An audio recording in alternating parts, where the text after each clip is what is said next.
जय हिंद। आज हम इस क्लास में जानेंगे क्लास सेवेंथ का मैथ एनसीईआरटी सॉल्यूशन चैप्टर 10 बीजीय व्यंजक का एक्सरसाइज 10.1 का पार्ट नंबर 3। तो जो भी स्टूडेंट पार्ट 1 पार्ट 2 नहीं देखें तो प्लेलिस्ट में जाएगा, आपको वीडियो वहां से मिल जाएगा। डिस्क्रिप्शन में प्लेलिस्ट का लिंक भी मिल जाएगा, वहां से आप जाके देख सकते हैं। तो चलिए इस क्लास में 5वां प्रश्न को हल करेंगे। तो वीडियो में शुरू से लास्ट तक बने रहेगा। देखिए, निम्नलिखित व्यंजक को एक पद, द्विपद और त्रिपद के रूप में वर्गीकृत कीजिए। मतलब इसको में से क्या करना है, चुनना है कि एक पद क्या है, एक पद किसे कहते हैं। तो देखिए, जो एक पद होता है, एक पदीय जिसमें केवल वैसा बीजीय व्यंजक जिसमें केवल एक ही पद होता है उसे एक पदी कहते हैं। जैसे कि 7xy हो गया, संख्या कोई 5 हो गया, फिर माइनस के 5m हो गया, 3x² हो गया। तो इस तरह से जो संख्या रहेगा, जो एक में रहेगा, एक पद रहेगा, उसे एक पद ये बोलेंगे। जैसे द्विपद किसको बोलेंगे, जो केवल दो पद से मिलकर बना हो, केवल दो पद से मिलकर बना हो और असमान हो, मतलब एक दूसरे से मैच नहीं करना चाहिए।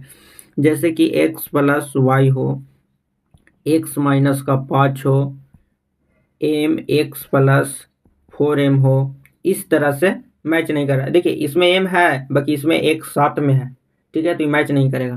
फिर अगर उसी तरह से लिखेंगे तो x² माइनस का b² भी हो सकता है, a² प्लस b² भी हो सकता है, दो पद के लिए। अब तीन पद के लिए त्रिपद त्रिपद जो जो एक पद और द्विपद में ना आए उसे त्रिपद बोलेंगे। मतलब केवल उसमें तीन पद की संख्या आता हो, जिस व्यंजक में तीन पद की संख्या आता हो। तो जैसे कि x plus y plus 1, x² plus 1 plus x, इस तरह से संख्या आता हो। जैसे a plus b plus c, इस तरह से तीन पद की संख्या जो जिसमें आएगा उसे त्रिपद कहेंगे। तो अब हम इसको में से चुनना आसान हो गया। तो देखिए, पहला जो एक है कौन आ जाएगा, द्विपद में। तो ये जो पहला हो जाएगा वो द्विपद का हो जाएगा। दूसरा हो जाएगा एक पद में है, x² है तो एक पद में आ जाएगा। तीसरा है कि तीन पद में लिखा हुआ है, तीनों अलग अलग है तो ये त्रिपद हो जाएगा। अब देखिए, चौथा 100 है तो 100 है तो एक पद में आ गया। पांचवा है तो पांचवा हो गया त्रिपद। छठा है तो द्विपद हो गया। सातवां है तो यह भी द्विपद हो गया। आठवां है तो ये एक पद हो गया। नौवां है तो तीन पद हो गया। 10वां है तो दो पद हो गया। देखिए, अभी द्विपद में लिखे हैं x² प्लस b², यहाँ पे देखिए मैच कर गया। अब देखिए 11वां है तो क्या हो जाएगा, z² प्लस z है तो ये भी द्विपद में आ जाएगा। तीसरा बोल रहे हैं ब्रह्मा जो है कि 1 प्लस x², तो देखिए तीन पद में है, यहाँ पे भी मैच हो गया आपको। तो एग्जाम्पल से भी आपको क्वेश्चन मैच कर जा रहा है, तो यहाँ पे आपको लिखना है तो आप सीक्वेंस में आप इसको लिखते जाएंगे, ठीक है। तो यहाँ तक कोई दिक्कत नहीं होगा। चलिए नेक्स्ट प्रश्न को हल करते हैं, एक बार स्क्रीनशॉट ले लेंगे।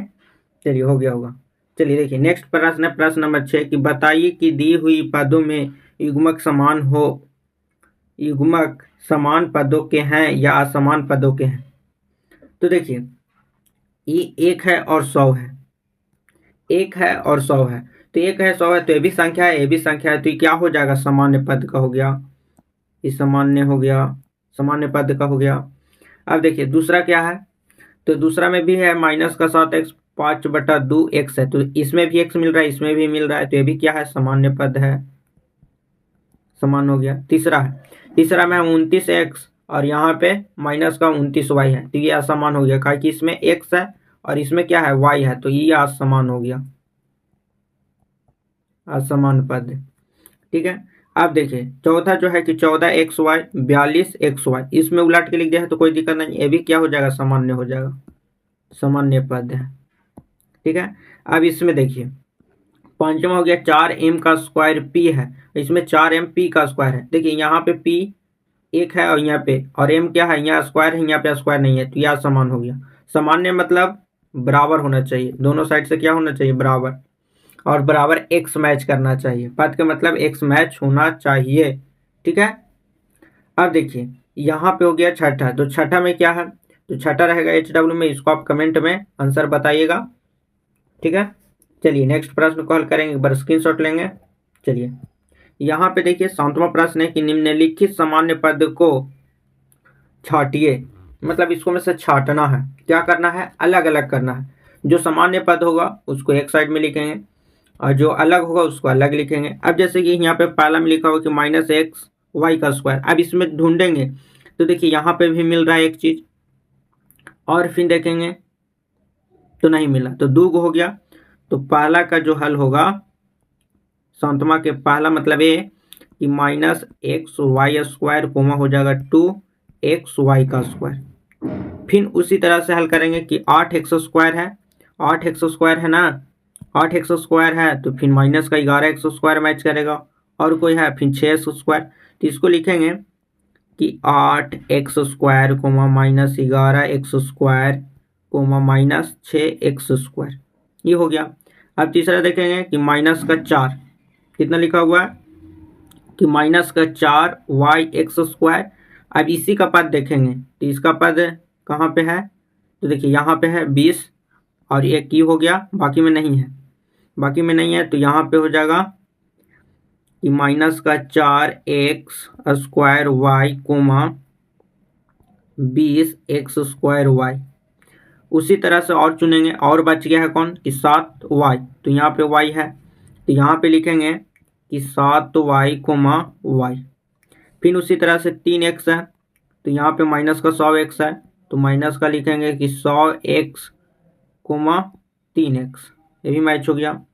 अब बच गया एक का चीज 2xy, तो 2xy और 2xy है कहीं पे, 2xy माइनस का कच्चे बच रहा है 11, तो माइनस का 11xy कोमा 2xy, तो मैच हो गया। तो इस तरह से आपको क्या करना है, छांटना है। तो बी नंबर रहेगा HW में, तो आप HW में इसको हल कर लीजिएगा। तो आज का क्लास कैसा लगा, वीडियो पसंद आया होगा तो लाइक कर दीजिएगा, शेयर कर दीजिएगा और इसी तरह से क्लास 7 के मैथ के वीडियो देखने के लिए चैनल को जरूर सब्सक्राइब करिएगा। मिलेंगे नेक्स्ट वीडियो में। जय हिंद।